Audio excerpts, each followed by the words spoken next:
I never thought a simple envelope could shift the ground beneath me. My name is Caleb Mercer, and the first time I realized I was invisible in my own family, I was 8 years old. My sister, Vivian, had just turned 5, and the house seemed to revolve around her every giggle, every wobbly step toward the Christmas tree.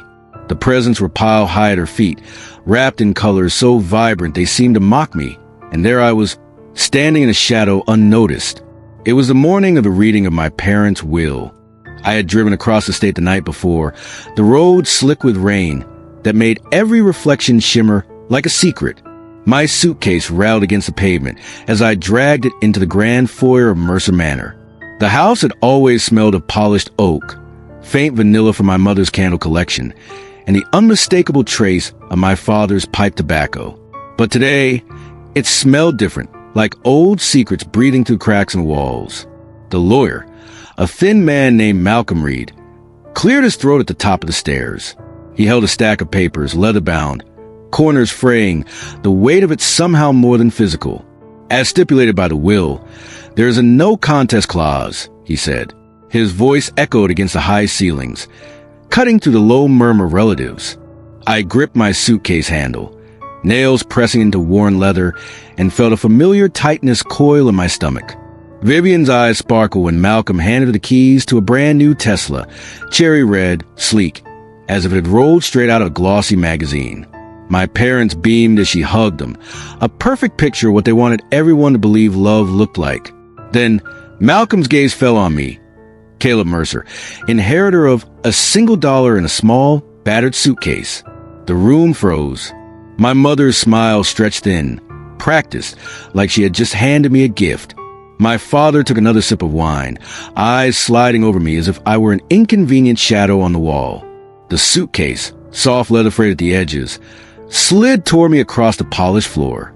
When I lifted the zipper, a faint smell of cedar and mothballs curled into my nose. Inside, there was nothing but an old coat, a luggage tag with almost illegible lettering, and a folded dollar bill, its corners marked with a faint ink line. That was my inheritance. I should have been angry. I should have protested, screamed, maybe even cried. But something older, deeper than hurt or humiliation, anchored me. I simply nodded, letting the room hum with discomfort around me. Outside, the wind pressed against the windows, rattling the glass in rhythm with my pulse. A text from my mother buzzed through my phone. "Don't forget the electric bill this month." I gripped the suitcase handle until my knuckles whitened. The world hadn't changed. My parents had never noticed me. Not really. Not when I was 10, balancing homework with chores that weren't mine. Not when I had to make my own lunch while Vivian's was packed in gold-laced tins. Not when I carried her cast from the skating rink while they snapped photos of her smiling. I was a shadow in the frame, the forgotten corner of the family portrait, the one who learned early to shoulder responsibility for things that weren't acknowledged. The suitcase smelled of something else too, a memory I hadn't wanted to touch. It smelled of late-night lessons when the house was silent, except for the clock ticking on the mantle, of damp mornings where I biked to school in rain dripping through my hoodie, of dinners eaten alone, because someone had to make sure Vivian never went hungry. My grandfather's words echoed suddenly, unbidden. "Never let anyone name your worth for you." He had meant it then, and I was only starting to understand. And that dollar, the arrow drawn faintly in blue ink along its edge, folded carefully, pointed somewhere. Somewhere I had yet to find. Somewhere that, I suddenly realized, might change everything. The morning after the will reading, I sat on the worn leather sofa in Mercer Manor's library, suitcase by my side, staring at the faint light streaming through the frosted windows. Rain had turned to a soft drizzle, the kind that made the entire neighborhood glisten, and for the first time in years, I noticed the quiet hum of the house itself. Not the laughter or chatter, but the underlying rhythm that had always existed when no one was watching. The wood creaked under my weight as if whispering secrets from decades of footsteps, and I realized the house knew my story even when the people inside it refused to. I didn't bother trying to speak to anyone else. Vivian had left early, her new car gleaming in the driveway, already photographed and posted across social media.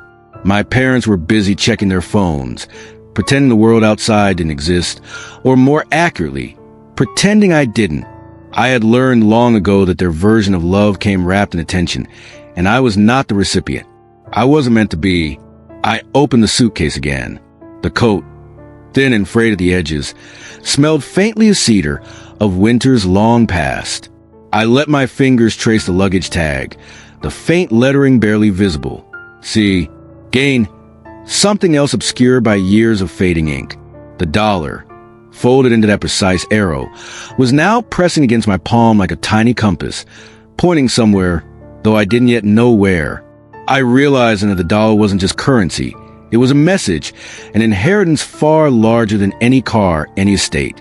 My eyes drifted to the mantelpiece, where a photograph of my grandfather, Gerald Mercer, sat in a gilded frame. He had died when I was 14, leaving me with words that felt meaningless at the time. Never let anyone name your worth for you.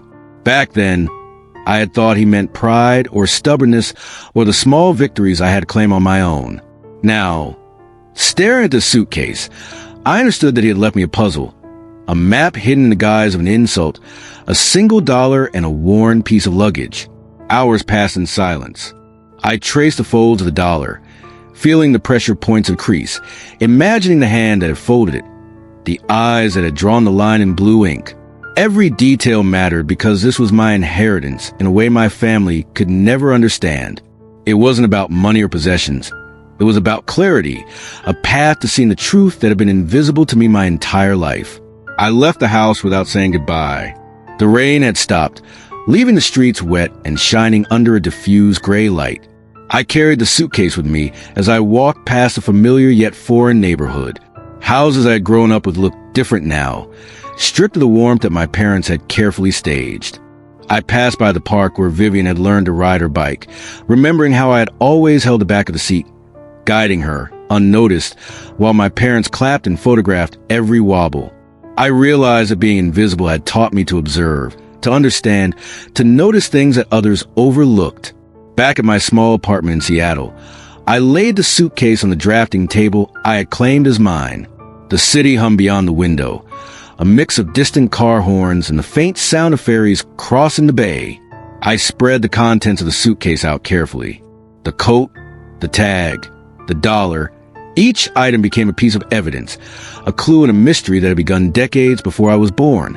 I unfolded the dollar carefully and pressed it against the desk light. The arrow pointed not just to a direction but to a possibility, and I felt a small thrill of excitement pulse through me. The letters on the luggage tag were the next piece. See, B12. I tried different combinations in my mind, imagining streets, buildings, storage units, hidden lockers. Somewhere in this city, or maybe another, there was a secret waiting. My grandfather had always been careful, precise, a man who saw things others didn't. I realized then that his voice had been inside me all along, guiding me to this moment, to this decision.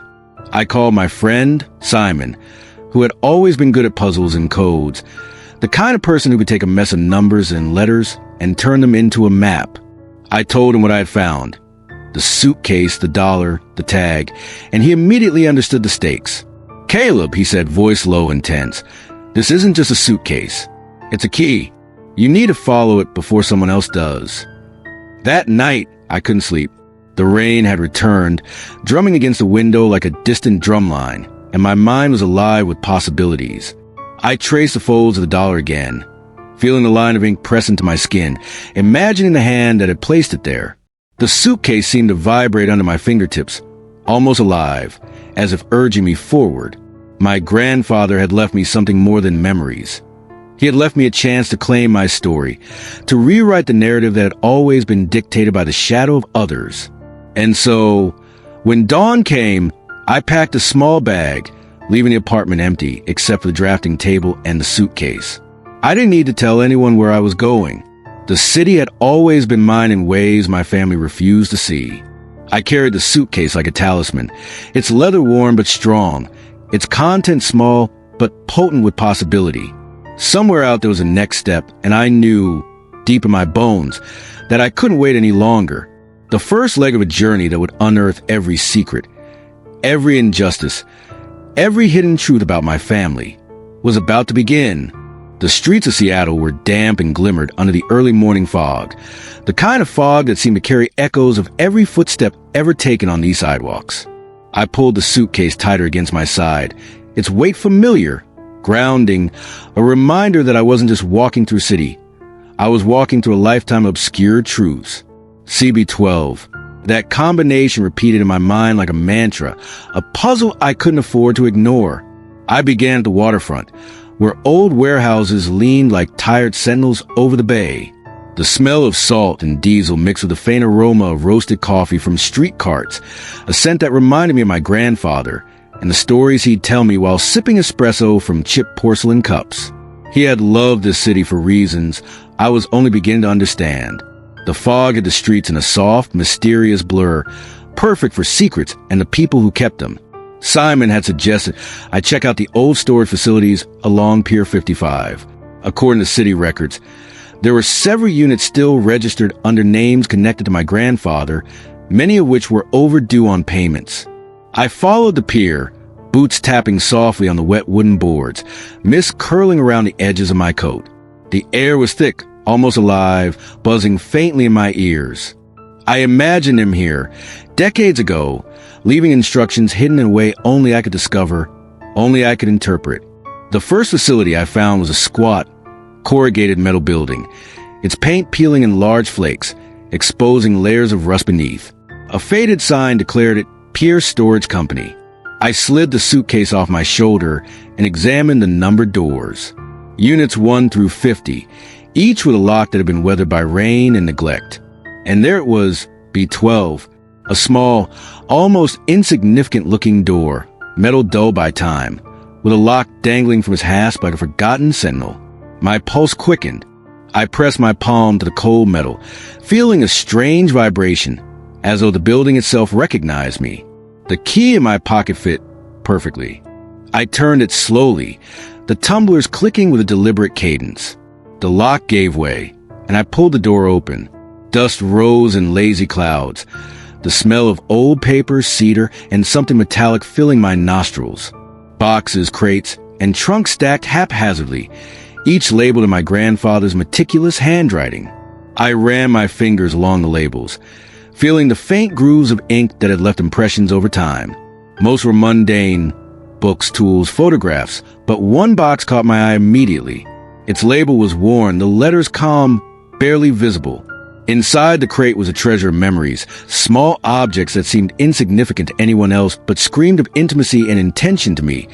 A hand-carved wooden toy, a worn notebook with yellowed pages, a tiny brass key attached to a leather cord, and another folded dollar, this one creased in half, pointing to a corner of the crate. I realized the sequence. My grandfather had been leaving breadcrumbs, a trail for me to follow along before I even knew I'd need them. Hours passed as I rifled through the contents, cataloging each item, feeling the weight of years in my hands. Some pieces brought back memories so vivid I could almost hear my grandfather's voice, see his smile, feel the rough warmth of his palm on my shoulder.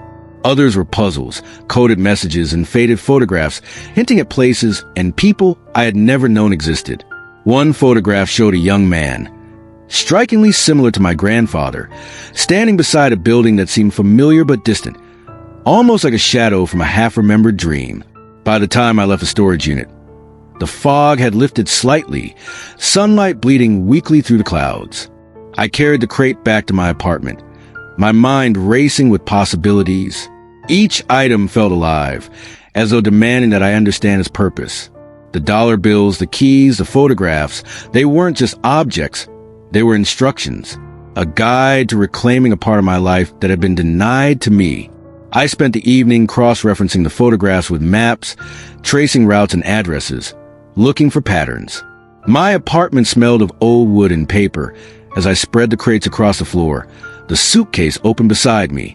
A small scrap of paper, half torn and pinned underway a photograph, caught my eye.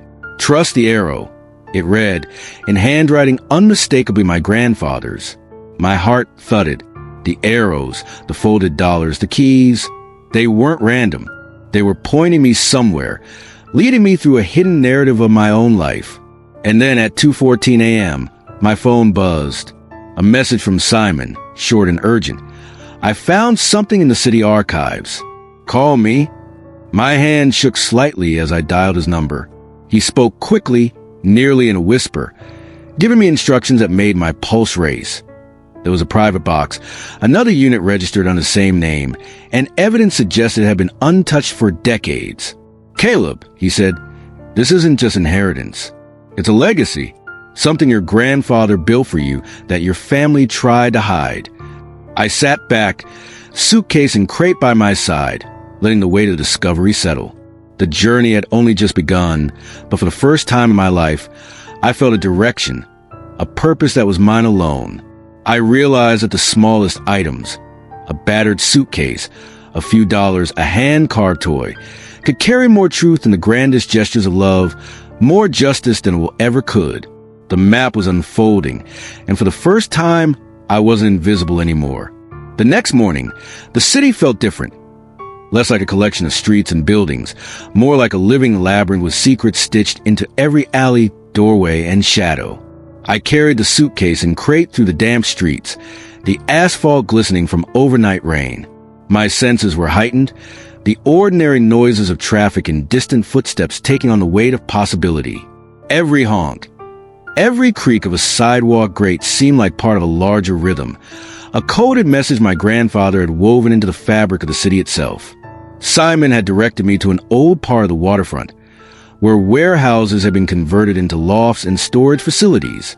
Among the new construction and graffiti tag walls, we found an aged, corrugated building, paint flaking in large patches, its metal doors rusting at the edges. I knelt before Unit D9, another odd letter number combination, and slid the key I had found in the crate into its lock. The metal resisted at first, stiff with years of neglect, then gave way with a satisfying click. Dust swirled into the light as the door creaked open, revealing rows of stacked crates and boxes, silent witnesses to decades of secrets. Inside, I immediately noticed a leather-bound journal wedged between a crate of old photographs and a small wooden box labeled Seattle, 1982. The journal was worn, the edges frayed, each page yellow with age. I opened it carefully. My grandfather's handwriting sprawled across the pages in precise, deliberate script, full of dates, places, and cryptic notes. He wrote of meetings with people I had never heard of landmarks and forgotten cafes, of moments that seemed mundane until connected with the next clue. One passage struck me particularly. Trust the smallest signs. They will lead Caleb home. I realized that each object I collected, the suitcase, the dollars, the keys, was tied to a specific location, a small site where my grandfather had left a marker. The markers were invisible to everyone else, but I, the overlooked child, was meant to find them. I traced the notes in the journal, connecting lines between addresses, parks, coffee shops, and storage units. The result was a map sprawling across the city, a hidden narrative hidden in plain sight. Hours slipped away unnoticed as I navigated a network of alleys and side streets. At one point, I entered a tiny cafe tucked between two buildings that seemed to lean on each other for support. The sign above read, Old Harbor Coffee, and inside, the air smelled of roasted beans and varnished wood. The barista, an older woman with sharp eyes, greeted me by name. I froze. I had never been here before, and yet she said, "He knew you'd come. Your grandfather always planned ahead." In the back, behind a false shelf of old books, I discovered a small compartment built into the wall. Inside was a faded photograph of my grandfather and a man I didn't recognize, along with a brass key attached to a strip of leather, similar to the one I had already found. Alongside it was a note. "Seek the place where water meets stone and the past will speak." My pulse quickened. Every clue was connecting, and the city itself was transforming into a puzzle, a living testament to a man who had understood the value of observation and patience. By late afternoon, Simon and I had located 3 more hidden compartments, each containing objects and notes that revealed fragments of my grandfather's life. Letters never sent, photographs of people who had vanished from memory, keys to storage lockers, and small items that seemed meaningless until placed in context. One note, folded carefully and tucked into a wooden box, read simply, "The suitcase is only the beginning. Follow the trail of what was denied, and you'll find inheritance that matters most." I realized then that the journey was not just about objects. It was about reclaiming the narrative of my own life. Every overlooked moment, every injustice inflicted by my family had led to this map, this network of secrets designed to guide me to understanding, to empowerment, to independence. The suitcase, the dollar, the keys, they were symbols of endurance, of patience, of foresight. My grandfather had seen the invisible threads, the way I had been pushed aside and ignored, and he had provided a path for me to step into the light. As evening fell, the city lights reflected on the wet streets, casting elongated shadows. I returned to my apartment, carrying new keys and notes, the suitcase now overflowing with clues, artifacts, and memories. I placed everything carefully on the drafting table. Laying out the map I had begun to assemble from Simon's observations and my own explorations. It was intricate and sprawling, a web of locations that led to a single central point. Somewhere within this city, all the mysteries would converge. I couldn't sleep that night. The excitement and anticipation kept my mind buzzing. Each clue had pulled me deeper into a narrative I hadn't known I was a part of, a story my grandfather had written for me long before anyone else recognized my presence. The air in my apartment was thick with dust and the faint scent of cedar from the suitcase, mingling with the cold breeze slipping through the window.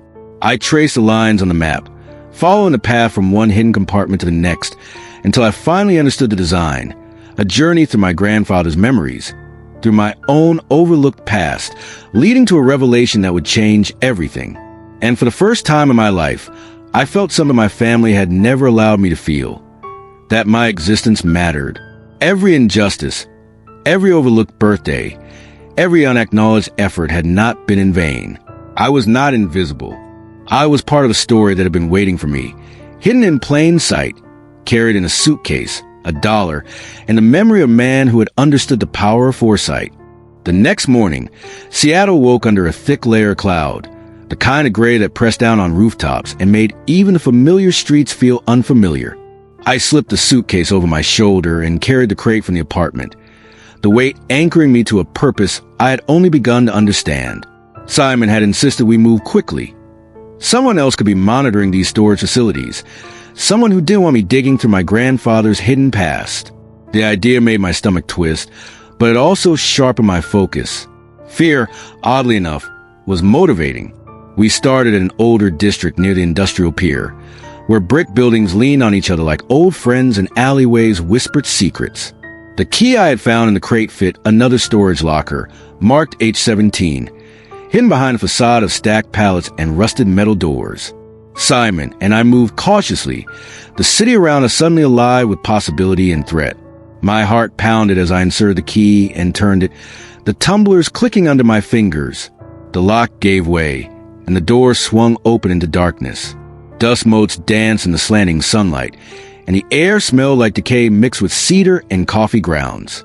Inside the unit, the first thing I noticed was a stack of crates labeled with dates, 1980, 1985, 1990, each containing items my grandfather had carefully curated. The leather-bound journal I had found earlier lay on top of crate, open to a page I hadn't seen before, a series of symbols, arrows, and cryptic instructions. Follow the markers, but beware shadows. Not all who watch are benign. My pulse quickened. Someone had known I would come this far, but perhaps not everyone wanted me to reach the end. I sifted through the boxes, each item revealing fragments of a life meticulously documented, yet hidden from everyone else. One crate contained personal letters, many never sent, detailing my grandfather's observations of people in our family. The favoritism, the small cruelties, the moments of neglect that had shaped me. Others contained small objects, each a symbol or key, a brass compass with initials engraved, a carved wooden figurine of a bird in flight, and another folded dollar, carefully pointing to a corner of the unit. Hours passed, and the quiet of the storage facility began to feel oppressive. The faint echo of footsteps in another row made me tense. Simon whispered, suggesting we move quickly. Someone else might be tracking these lockers. The thought made me uneasy. Who would care so deeply about a deceased man's secret items? And why now, decades later? In one crate, I found a small metal box, secured with a padlock, engraved with the same B12 combination I had seen on the suitcase. My hands trembled as I inserted the key. Inside was a stack of photographs, all taken in the early 1970s, depicting a young man my grandfather called Caleb. In his notes, my grandfather, but not yet the man I had known. Each photograph was accompanied by a small handwritten note, giving context, locations, and names. One photograph stood out. A hidden garden behind an old brick building near the waterfront, a place that seemed peaceful but strangely foreboding. We left the storage facility and made our way toward the waterfront garden, following the coordinates hinted at in the photographs. The streets grew narrower, darker, and quieter, the kind of places tourists never wandered. Graffiti covered the brick walls, and broken windows reflected slivers of gray sky. As I approached the hidden garden, I felt a thrill of fear and anticipation. It was like stepping into one of my grandfather's carefully constructed riddles, a puzzle waiting for the last pieces to fall into place. The garden was hidden behind an ivy-covered gate, the metal rusted but sturdy. I pushed it open, the hinges squealing like a warning. Inside, the garden was overgrown yet strangely serene, with paths that seemed deliberately designed to confuse anyone not guided by the clues. Simon and I followed the path, finding small markers, an engraved stone here, a carved bird perched atop a post there. That confirmed we were on the right track. At the center of the garden, a small stone pedestal held an envelope yellowed with age. I hesitated, realizing this was the first tangible message my grandfather had left specifically for me, beyond the objects and cryptic clues. The envelope bore my name, Caleb Hartman, written in the familiar slanted script I had seen in the journals and letters. Inside, a letter detailed the inheritance my family had denied me. Not the money or possessions, but the knowledge, the map of my own worth, and the understanding of a legacy built for me alone. It spoke of patience, of observation, of resilience. It reminded me that my life had been shaped by both neglect and endurance, that the injustices I had endured were part of a larger design, one that had prepared me to claim my place in the story my grandfather had always envisioned. I read the words carefully, committing each line to memory, feeling a sense of validation and empowerment I had never known. By the time we left the garden, the sun was dipping below the horizon, casting long shadows over the waterfront. I carried the letter carefully, alongside the suitcase, crate, and keys. Each item now felt like a piece of armor, a symbol of the journey I had undertaken and the secrets I had uncovered. The city around me was no longer just a maze of streets. It was a living repository of memory, mystery, and inheritance. That night, I sat at my drafting table, spreading out the letters, photographs, and small objects I collected over the day. The map was almost complete, a network of clues converging on a single location, a point where the hidden legacy would reveal itself fully. For the first time, I felt a clarity, a direction that had eluded me for decades. My grandfather had prepared this path, not just to challenge me, but to empower me, to ensure that I, the overlooked child, would finally step into the light. And as I closed the suitcase, tucking the letter carefully inside, I realized something profound. The inheritance my family had withheld was not merely wealth, nor a symbolic gesture. It was a journey of understanding, of reclaiming my story, and of proving to myself that I had always belonged, even when they insisted I had not. The morning sun barely penetrated the gray Seattle sky, but inside my small apartment, light spilled over the scattered papers and objects that had become my world. The suitcase sat open on a drafting table, surrounded by photographs, letters, and small trinkets, each one a fragment of a past I had barely known, but had been intricately mapped out for me. Simon had left early for his own errands, leaving me alone with the clues, the silence thick and electric. I began by examining the letter from the hidden garden again, letting each sentence settle. My grandfather's handwriting had a rhythm, a cadence that seemed almost musical, even in its sharp, precise slant. He had spoken directly to me. Observe. Patience is your ally. What has been denied is not lost. It waits for those who see. I understood then that my grandfather had not merely left me objects. He had left me a guide, a curriculum in the art of seeing what others refuse to notice. The first object I turned to was the brass compass engraved with initials I now recognize as mine, Caleb Hartman. It wasn't just a directional tool. It was an anchor, a reminder that my path was deliberate and chosen. I traced this needle along the edges of the map I had begun piecing together, connecting locations with the letters and photographs from the storage facilities and the garden. Each connection revealed a pattern, a story I hadn't realized was being told across the city, across time. As I followed the lines, the narrative of my childhood emerged with startling clarity. I had always felt invisible, a shadow at the edge of photographs, a footnote in family stories. But the objects, the letters, the keys, they reframed that invisibility as preparation. My grandfather had seen what no one else had. My resilience, my ability to navigate hardship, my willingness to endure and observe without complaint. The map became a metaphorical timeline, linking my life experiences with physical locations where my grandfather had left pieces of his legacy. By noon, I was compelled to leave the apartment, carrying the suitcase and compass. The first stop was a small cafe near the edge of the city, the kind of place that felt like it had always existed, impervious to gentrification or change. The barista, recognizing me instantly, handed over a small, unmarked envelope tucked behind the counter. Inside, a photograph of my grandfather at the same cafe decades earlier, seated at the corner table, a key beside him and a folded note pointing toward a park along the waterfront. I walked the streets toward the park, the damp air thick with the smell of rain and wet asphalt. The city felt alive in a new way. Each puddle reflected the buildings like mirrors. Each echo of footsteps seemed to carry a message. At the park, hidden beneath a bench that had clearly seen years of winter storms and summer sun, I discovered a small metal box. Inside were letters meticulously folded, detailing moments my grandfather had observed. My first solo bicycle ride, my early experiments with drawing and design, small triumphs and small defeats that had gone unnoticed by the rest of the family. He had chronicled my life as if he were the only one paying attention, a guardian of my invisible victories. The weight of emotion was nearly unbearable. Every injustice, every overlooked birthday, every unacknowledged effort was reframed not as failure, but as a stepping stone in a narrative he had carefully crafted. I realized then that the suitcase, the dollar, the keys, they were symbols not of deprivation, but of foresight. The inheritance I had received from my grandfather was not material. It was validation, recognition, and the tools to claim my own path forward. Late afternoon found me at an old waterfront warehouse, the final location indicated by a series of clues that led from photographs to letters to small carved markers hidden in plain sight. Inside, beneath stacks of crates, I found a chest, aged and battered, engraved with my initials. I hesitated before lifting the lid, my hands trembling. Inside were documents, photographs, and personal notes revealing a secret my family had never acknowledged. My grandfather had set aside a fund in my name, carefully invested and growing quietly over decades, explicitly to provide me with the means to build a life independent of the family that had so often ignored me.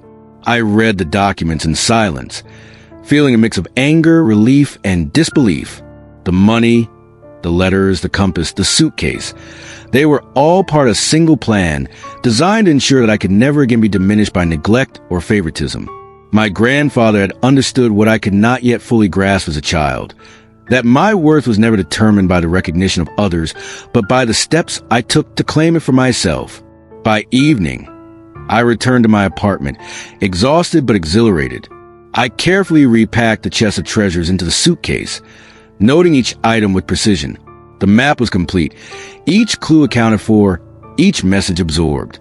For the first time, I felt a sense of closure, not from the discovery of wealth, but from the realization that my life had always mattered, and that the inheritance was as much about self-recognition as it was about material support. Sitting at the drafting table, I looked out over the city as twilight descended.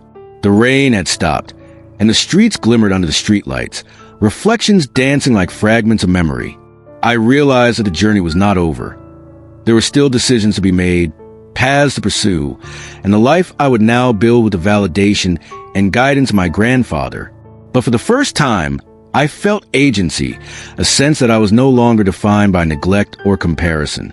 The suitcase, the dollar, the compass, and the hidden letters had transformed from symbols of my family's indifference into instruments of empowerment. The city, one of the labyrinth of confusion and invisibility, had become a map of opportunity, a testament to endurance, and a reminder that even in neglect, a legacy can be quietly and profoundly prepared. And for the first time, I understood the meaning of my grandfather's words. Trust the smallest signs. They will lead you home. The next morning, I awoke to a quiet apartment that smelled faintly of cedar and rain-soaked streets. The suitcase sat open at my side, a sentinel of discovery, holding the letters, keys, and photographs that had become my compass. Simon had returned briefly to drop off some research notes. He was leaving again, claiming he needed to investigate a separate lead in the industrial district. But he had left me with a single, simple instruction. Every item has a purpose. Every place a lesson. Follow it. I traced my fingers over the map I had assembled over the past week. The lines, once disjointed, now formed a clear path. Each arrow, each coordinate, was not just a marker where objects or letters were hidden. They represented moments of my life my grandfather had observed, documented, and preserved. The realization was both comforting and unnerving. He had been watching, guiding, and preparing me without my knowledge, like a quiet architect of destiny. By mid-morning, I stepped out into the drizzle, the suitcase in one hand and the brass compass in the other.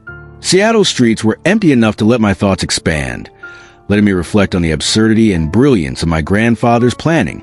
I walked toward the final location indicated by the map, a series of warehouses along the waterfront that I had passed countless times without suspicion. It was as though the city itself had been a puzzle, and now the pieces were finally falling into place. The first warehouse was abandoned, its windows fogged and cracked, paint peeling like dry skin. Inside, dust motes swirled in the thin shafts of sunlight. I felt the weight of anticipation press against my chest, the kind of pressure that comes from knowing this moment could alter everything. The suitcase had become more than a container. It was a repository of truth, a bridge between past neglect and future empowerment. Inside the warehouse, I found another metal box, secured with a lock similar to the B12 I had discovered earlier.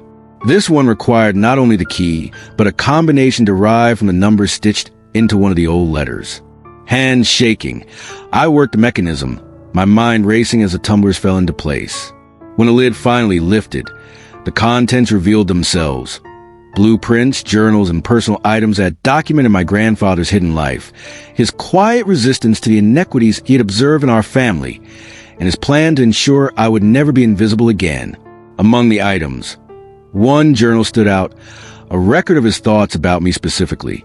He had watched my growth, noted my resilience in the face of neglect, my dedication to work, and my ability to find solutions where others failed. Each entry read like a personal curriculum, instructing me not just in how to navigate the world, but in how to value myself despite a lifetime of being underestimated. The words felt alive, almost as if he were speaking directly into my ear. You are enough. Your strength is unseen only because it has always been yours. Hours passed as I worked through the documents, absorbing the lessons embedded in mundane details, hidden maps, and coded references. The realization hit me in waves. Every moment of my childhood that felt like insignificance, the birthdays ignored, the trophies left uncelebrated, the college applications I had navigated alone, was actually preparation. My grandfather had recognized these challenges as shaping me, strengthening me, and providing the very qualities that would allow me to claim my future. As evening approached, I carried the suitcase to a small cafe overlooking the waterfront. The city's lights reflected off the wet pavement, a cascade of color and movement that mirrored my own sense of emergence. I spread the journals and letters across the table, the brass compass pointing not just to physical directions, but to a new understanding. My life, my decisions, and my achievements were no longer contingent on anyone else's recognition. I was the architect of my path, armed with knowledge, validation, and the tools my grandfather had left behind. By nightfall, I had pieced together the final layer of the map, a secret storage unit that contained a financial account set up solely in my name. It was a tangible inheritance, yes, but more importantly, it represented freedom and autonomy. Every penny, every asset, was a symbol of trust and foresight. My grandfather had given me what my parents had withheld, the ability to stand independently, to make decisions without apology, to reclaim my story from neglect. Sitting back, I realized that the journey was complete in one sense, but beginning anew in another. I had followed the trail, deciphered the clues, and uncovered the hidden legacy. But now, it was up to me to live it, to step into a future no longer dictated by others' neglect or favoritism. The suitcase, the dollar, the keys, and the journals had transformed from relics of the past into instruments of empowerment, guiding me toward a life of my own making. As I packed the suitcase, I felt a profound sense of closure. For the first time, I understood that inheritance was never just about material wealth. It was about recognition, preparation, and the quiet transmission of values across generations. My grandfather had given me not only a map of hidden treasures, but a blueprint for self-worth and resilience. And as I left the cafe, the city's lights reflecting in the rain, I felt the weight of the past lift, replaced by the promise of a future I was ready to claim. The first time I returned to my parent house after the suitcase expedition, I felt the air shift, as though the walls themselves recognized a change in me. The city outside was gray and still, rain-slicked streets reflecting the faint glow of streetlights like fractured mirrors. My hands were steadier now. The suitcase no longer a relic of neglect, but a ledger of truths I had finally claimed as my own. Inside, the house smelled of pine cleaner and faint vanilla from the candles my mother always lit. I placed the suitcase carefully on the dining table, the same table that had once held my exclusion in stark relief. Nova's laughter echoed faintly from upstairs, and I felt a flicker of the old irritation, the automatic reaction of someone who had been pushed aside for decades. But it was muted. I was no longer the invisible child. I had followed the path, decoded the letters, uncovered the hidden keys, and discovered that the inheritance had been more than a dollar, more than a suitcase. It had been knowledge, validation, and permission to exist beyond the shadow of my family's neglect. I spent hours in my old room, the walls freshly painted but still bearing the faint outlines of posters and photos I had pinned there as a child. The room no longer felt like a space stolen from me. It felt like a stage set for the next act of my life. I opened the journals again, rereading passages that outline my grandfather's belief in observation, patience, and the quiet cultivation of resilience. His words were more than advice. They were a lifeline across generations, a message that even in absence, care could be profound. When I finally ventured into the living room, my parents were seated near the fireplace, the same rigid arrangement from years past. Their faces lit when they saw me, but there was an edge, a flicker of expectation that I might resume the old pattern, submissive, compliant, silent. I set the suitcase down and took a deep breath, feeling the weight of its contents as both shield and key. I spoke without raising my voice, my words precise and deliberate. I had discovered the letters, the journals, the keys, and the hidden fund. I was aware of the choices made in my absence, the deliberate exclusions, and the patterns that had defined my childhood. There was a pause, the kind that stretches long enough to echo in memory. My mother's hands twitched on her lap, the faintest trace of a nervous gesture I had never seen from her before. My father shifted in his chair, gaze flicking to the fireplace as though seeking refuge behind its warmth. I did not wait for apology or acknowledgement. I merely stated the facts, the evidence, and the clarity I had gained. I would no longer be invisible, nor would I accept diminished expectations as a measure of my worth. The room, once suffocating with polite facades, grew still. Even Nova appeared from the staircase, curiosity tempered by the recognition that I had changed. She tilted her head slightly, a gesture that had once been condescending, now neutral. Blake lingered at the doorway, unsure, as though the transformation he had witnessed in me had no manual, no precedent. I did not dwell on the injustices, though I cataloged in my mind, each one a marker of resilience and preparation. Instead, I laid out my next steps. I would take control of the fund, the investments, and the project my grandfather had envisioned me pursuing. I would relocate, design my own workspace, and begin initiatives that reflected not the favoritism of others, but the merit of my own labor and vision. The suitcase, the letters, the key, all symbolic of both past neglect and future empowerment, remained in the center of the room as testament. Evening fell, and I watched the rain collect in beads on the window pane. The house, once oppressive, now felt like a museum of lessons rather than a cage. The laughter and voices around me continued their shallow rhythms, unaware that a shift had occurred that would ripple far beyond these walls. I had confronted the past not with anger alone, but with awareness and strategy. I had reclaimed my narrative. By nightfall, I packed the suitcase once more, layering the letters and journals for transport.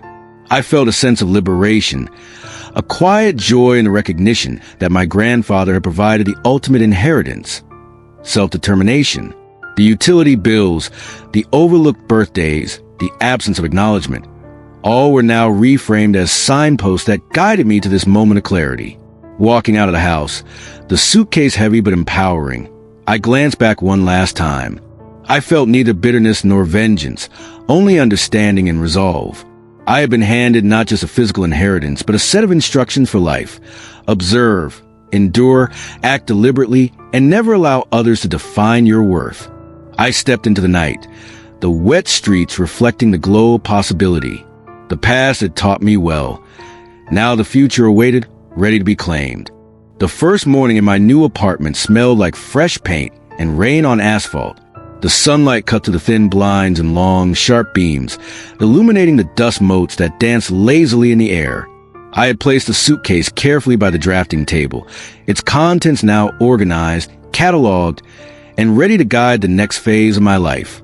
For the first time in years, I felt the quiet thrill of possibility rather than the heavy press of obligation. The city outside hummed with a rhythm that seemed both chaotic and orchestrated, a reflection of my own emergence. I wandered through the streets, the suitcase never leaving my side, a constant reminder of the journey that had brought me here. Every step, every turn, was infused with awareness. I noticed the subtle changes. The way the rain-slicked pavement reflected neon signs, the smell of espresso from a nearby cafe mingling with the scent of wet concrete, and the distant murmur of ferry horns cutting across the harbor. It was a city alive in a way I had never fully observed before, and now it felt like an ally rather than a maze. I began by setting up a small workspace in the corner of the apartment. The drafting table, once a temporary solution, became a command center. The suitcase lay open beside it, containing the letters, keys, and journals that charted both my grandfather's intentions and my own emerging strategies. Each item had a purpose. Each piece of paper, a stepping stone toward a life I was determined to build. Weeks passed in a rhythm of focused effort. I mapped out potential investments, creative projects, and professional collaborations, using the hidden notes and coded instructions as blueprints. Each morning began with careful review of the journals, extracting insights about resource management, networking, and the subtle art of influence. Every evening, I traced my grandfather's steps to the letters, imagining his perspective, his foresight, and his unspoken encouragement. During this period, I also faced the subtle echoes of the past. Emails from my mother requesting updates on utility bills, messages from distant relatives commenting on Nova's successes, an occasional call from Blake or friends of the family reminding me of events I had not been invited to. I acknowledged these with polite distance, recognizing that my engagement with them no longer dictated my self-worth. The lessons in the suitcase had reframed every memory. What had once felt like neglect was now a map of resilience, every omission a push toward independence. I also began connecting with new people, forming alliances and friendships rooted in shared goals rather than familial obligation. Simon checked in regularly, offering insights and encouragement from his investigations into the industrial district, while Jax became a key collaborator, translating the practical applications of the journals into real-world action. Their presence grounded me, reminding me that autonomy did not require isolation. By the third month, I had transformed the apartment into a hybrid studio and office. The walls bore sketches, blueprints, and strategic outlines. Each corner reflected a deliberate choice, a reclamation of space and identity. The suitcase, once a container of neglect, now symbolized empowerment, a repository of guidance, history, and potential. I remember one evening, standing at a window with a suitcase open on the table beside me, rain pouring down in sheets against the glass. The city lights shimmered, a mosaic of opportunities waiting to be seized. I realized that I had finally internalized the core lesson my grandfather had sought to convey. Life's value is not measured by recognition or favor, but by the ability to observe, act, and claim agency. That night, I packed a suitcase with only the essentials I needed to transport between meetings, studios, and potential collaborations. The rest remained organized on shelves and in drawers, a constant archive of preparation and foresight. As I closed the zipper, I felt a subtle thrill, freedom not as a fleeting sensation, but as a structural reality. Seattle had become both playground and proving ground. The streets that had once felt indifferent now offered lessons in movement, choice, and presence. Every encounter, every decision, was imbued with the weight of history, tempered by the clarity of vision. I had emerged from the shadow of my family's neglect into a space where I could define my own narrative, unencumbered by expectation, judgment, or invisibility. By the 4th month, I had secured my first independent project, an initiative inspired by the notes and letters in the suitcase, blending design, strategy, and community engagement. The success was modest, but it was mine entirely, and that ownership carried more weight than any recognition I had ever been denied. The suitcase remained a silent companion, a testament to the journey, the resilience, and the legacy that had been entrusted to me. Each day, as I navigated the city, managed projects, and built relationships, I revisited the core truths embedded in the letters. Observe deeply, endure strategically, act deliberately, and never allow another to define your worth. These were not abstract lessons. They were actionable principles, the inheritance of a lifetime distilled into tangible guidance. By the end of the 4th month, I felt a sense of completion without closure and understanding that life's work is ongoing. The suitcase, once a symbol of exclusion, had become a toolkit for empowerment. The city, once indifferent, had become a canvas for possibility. And I, Caleb Hartman, finally understood that independence is not granted. It is claimed, step by deliberate step, informed by history, guided by insight, and anchored in self-worth. The morning air in my apartment carried the sharp scent of rain and the faint tang of the harbor beyond. Sunlight slanted through the blinds in thin, purposeful beams, illuminating the suitcase on the drafting table as though it were the center of some quiet altar. Months of research, observation, and painstaking reconstruction had led to this moment. I was ready to confront the past with clarity, strategy, and authority. The letters, the key, and the journals lay open before me, a roadmap of both deception and guidance. Every line I read reinforced what I already knew. The inheritance had never been about wealth in conventional sense. It had been a measure of awareness, an initiation into autonomy, and a call to claim agency over my own life. I ran my fingers over the worn leather of the suitcase, feeling the bumps, scratches, and frayed edges like a tactile history of neglect and empowerment intertwined. I began by reviewing every interaction, every slight, and every omission that had marked my childhood. The overlooked birthdays, the unacknowledged achievements, the meticulous favoritism toward Nova, all cataloged, dissected, and reframed. I realized that my parents had not merely failed to notice me. They had actively shaped my world to make me smaller, quieter, and more compliant. Yet those same actions had inadvertently prepared me for independence, forging resilience, resourcefulness, and precision. The irony was not lost on me, and a small, bitter smile crept across my face. That afternoon, I drafted a letter to my parents, not a plea, not an accusation, but a statement of fact. I detailed what I had discovered, the letters, the journals, the suitcase, and the hidden fund. I described the careful orchestration of neglect, the favoritism toward Nova, and the subtle ways in which I had been rendered invisible. The letter was meticulous, direct, and devoid of emotion, yet each word carried the weight of years lived in observation and restraint. I pressed print and folded the pages neatly, sealing them in an envelope addressed to their home. As I walked through the streets toward the courier, the city felt alive in a new way. Every passerby, every storefront, every flicker of neon was a reminder that the world existed beyond the narrow corridors of my childhood home. I felt lighter, liberated from the gravitational pull of expectation and history. Each step was a declaration. I exist on my own terms now, defined not by their choices, but by my own. Back in my apartment, I prepared for the next phase, reclaiming the narrative and the material inheritance embedded in the suitcase's secrets. I revisited the journals, extracting practical applications for design projects, financial strategies, and professional networking. Each insight was implemented immediately, transforming abstract lessons into tangible progress. The city became a proving ground for my growing independence, a laboratory where strategy met action and resilience met opportunity. Evenings were dedicated to reflection, documenting progress, and ensuring that each step was deliberate rather than reactive. I maintained a careful ledger, noting contacts, investments, and completed projects.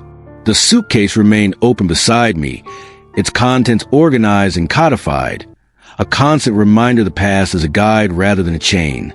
Then came the day I knew would crystallize everything. A family gathering, arranged by Nova under the guise of celebration, a chance for her to showcase achievements while I remained in the background. I arrived prepared, confident, and deliberate. The suitcase sat in my car, its contents ready should further insight be required. But I carried myself with the authority of someone who had already won. Inside the house, the familiar scents and sights no longer triggered fear or resentment. I moved deliberately through the rooms, observing without attachment, noting patterns, behaviors, and subtle attempts at manipulation. My parents smiled, practiced, and then, expecting compliance or at least muted acknowledgement. Nova glided through the room, radiant and oblivious, confident in her position. But I was no longer bound by their scripts. I held the letter I had drafted, ready to deliver it if necessary, though I felt the weight of power had already shifted. Throughout the evening, I engaged on my terms, contributing insights, offering suggestions, and asserting my presence without hostility. I spoke with clarity, referencing past omissions only as factual observations, not emotional pleas. The atmosphere subtly shifted as my parents and Nova recognized, perhaps for the first time, that the child they had ignored had matured into a competent, autonomous, and self-assured adult. Later that night, alone in my apartment, I reflected on the full arc of the journey. The suitcase, once a symbol of neglect, had become a vessel of empowerment. The letters, keys, and journals had guided me from invisibility to agency, from silence to authority. The family's attempt to control had inadvertently equipped me with the very tools I needed to escape their orbit. I realized that independence, respect, and self-definition were the ultimate inheritance, far more valuable than wealth or recognition. As I closed the suitcase for the final time in preparation for its permanent storage, I felt an overwhelming sense of closure and liberation. Every slight, every unacknowledged achievement, every manipulated circumstance had converged into this precise moment of triumph. I was free, self-directed, and fully aware of the forces that had sought to diminish me. The past was no longer a chain but a map, leading me to a future I had claimed with deliberate intent. The night stretched on, quiet and reflective, the city outside humming softly in the distance. I poured a cup of coffee, sat at the drafting table, and allowed myself a rare moment of peace. The suitcase rested beside me, its presence no longer ominous but affirming. I had transformed absence into insight, neglect into strategy, and invisibility into power. For the first time, I felt complete, not because my family recognized me, but because I had recognized myself. The morning light crept gently through my apartment blinds, soft and deliberate, as if the city itself had paused to witness the culmination of years I had spent in shadow. I made coffee and set the cup on the drafting table, letting the steam curl upward, mingling with the faint scent of cedar still lingering from the suitcase.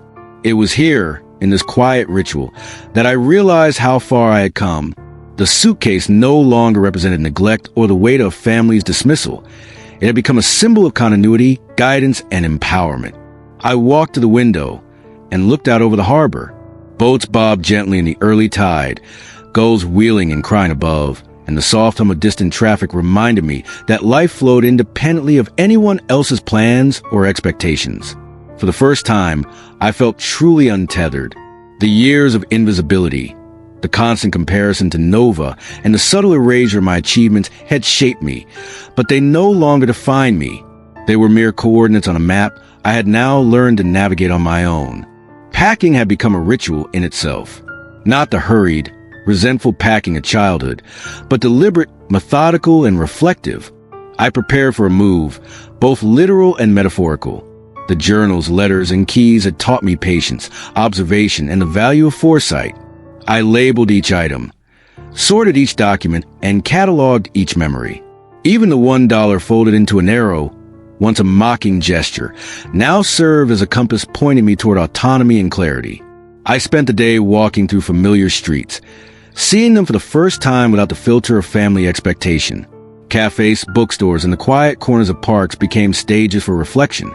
I traced the route my grandfather had once taken, imagining him handing me a popsicle on a hot July day, whispering lessons that only now made sense. Every corner held echoes of advice, foresight, and love that had been hidden in plain sight, encoded in gestures I had previously dismissed. By mid-afternoon, I found myself at the store facility where the unit labeled B12 awaited. The sight of the corrugated metal doors, the faint smell of concrete dust, and the sterile fluorescent lighting all felt like an intersection of past and future. I inserted the key from the suitcase, the leather cool and textured under my fingers, and pushed open the door. Inside, the content were unremarkable to an untrained eye. Boxes, suitcases, and carefully labeled containers. But each item represented decisions made, care taken, and a legacy of meticulous thought. I began unpacking, systematically assessing every document, every object. My grandfather had left instructions, notes, and designs that spoke to resourcefulness, creativity, and self-determination. Each discovery reinforced my understanding that inheritance was more than wealth.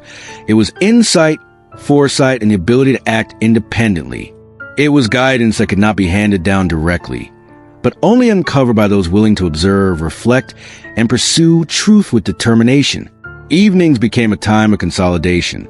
I brought key items back to my apartment, arranging them on the drafting table, organizing plans, and tracing paths for personal and professional growth. The city around me pulsed with life, indifferent yet full of opportunity.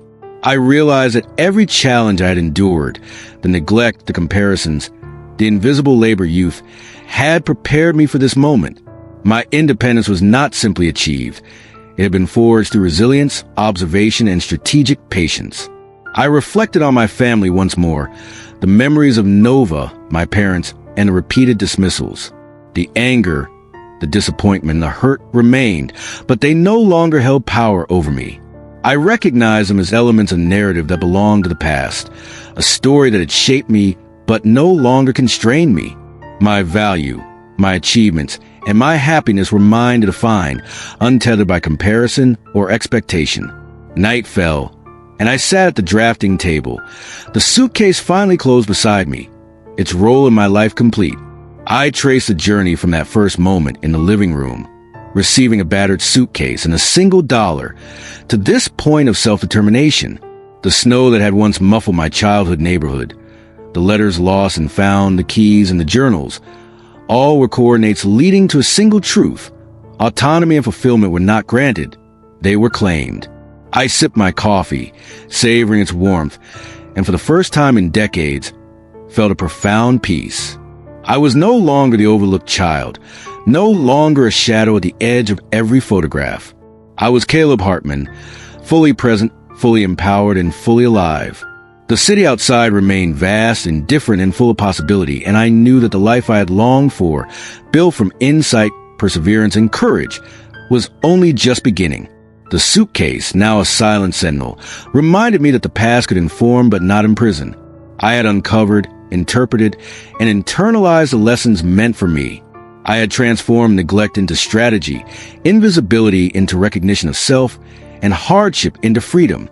The inheritance was never a matter of wealth, but of knowledge, resilience, and clarity, and now it was mine in its entirety. I stood and walked to the window one last time that evening. The city lights shimmered like a constellation of opportunity. I breathed in deeply, feeling the cool night air fill my lungs, carrying away the last remnants of doubt. Tomorrow would bring new challenges, new decisions, and new paths, but for the first time, I faced them without fear, hesitation, or expectation from anyone but myself. The past had guided me, but it would not bind me. My story, my life, and my future were mine to shape. And as I finally set the suitcase in its permanent place on the shelf, I knew that I had truly arrived, not in the shadows of others' favor, but in the light of my own agency. The journey had been long, painful, and enlightening, but the destination was clear: autonomy, fulfillment, and the undeniable power of claiming one's own worth. I had stepped fully into the life that had always been possible, waiting only for me to recognize it, seize it, and walk forward.